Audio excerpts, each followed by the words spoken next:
Assalamualaikum dan salam sejahtera. Selamat datang ke dalam channel ini. Sebelum mula, sila tekan subscribe dan aktifkan butang loceng agar anda sentiasa mendapat info terbaru dan panas daripada channel ini. Terima kasih. Kita tidak akan jadi lebih teruk berbanding ketika Pago jadi Perdana Menteri. Menteri Ekonomi Rafizi Ramli menyindir Muhyiddin Yassin hari ini dengan berkata, pencapaian kerajaan sekarang tidak akan menjadi lebih buruk daripada ketika ahli Parlimen Pago itu mentadbir negara.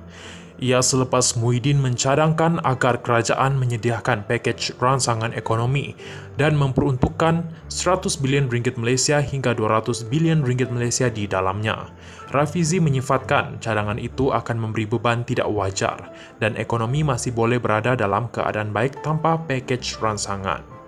Berdasarkan kepada unjuran prestasi ekonomi sekarang, insya Allah kita tidak akan menjadi lebih teruk daripada semasa Pago menjadi Perdana Menteri, katanya. Beliau juga berkata, kalau contohnya kementerian mengambil hutang sehingga 100 bilion ke 200 bilion, seperti yang disebut Pago, kita mengambil hutang dalam suasana kadar faedah antarabangsa lebih tinggi, sehingga 40 bilion ringgit Malaysia setiap tahun semata-mata untuk membayar hutang, kata Rafizi. Ia mengundang ejekan daripada pihak pembangkang menyebabkan Speaker Dewan Rakyat Johari Abdul masuk campur. Selepas itu, Muhammad Shahar Abdullah BN Paya Besar menyuarakan kebimbangannya kepada Rafizi bahawa perbelanjaan kerajaan tidak memadai. Rafizi kemudian menegaskan bahawa belanjawan 2023 adalah belanjawan terbesar dalam sejarah negara.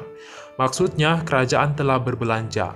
Tidak timbul soal kerajaan tidak berbelanja. Yang penting ialah kerajaan berbelanja secara berhema dan dapat nilai yang terbaik, bukannya berbelanja dengan hutang secara buta.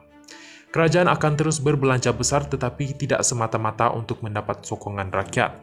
Mengambil hutang besar supaya Perdana Menteri nampak popular, katanya. Rafizi Ramli berkata kerajaan akan berbelanja untuk mengatasi defisit fiskal pada tahap bahaya yang akan turut memberi kesan kepada hutang yang akan diambil kerajaan di masa akan datang.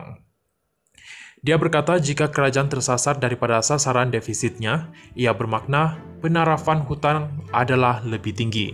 Bagaimanapun, dia senada dengan Perdana Menteri Anwar Ibrahim yang sebelum ini berkata kerajaan komited untuk menurunkan kadar defisit fiskal kepada 3.2% pada 2025. Dia kemudian menegaskan setiap kali kerajaan baru mengambil alih pentadbiran negara, pendekatan berhutang digunakan tanpa menguruskan penarafan defisit yang menyebabkan kadar faedah meningkat dengan begitu banyak. Kalau sekarang 40 bilion ringgit Malaysia dalam tempoh 5 tahun lagi jadi 60 bilion, kata Rafizi. Terima kasih kerana menonton.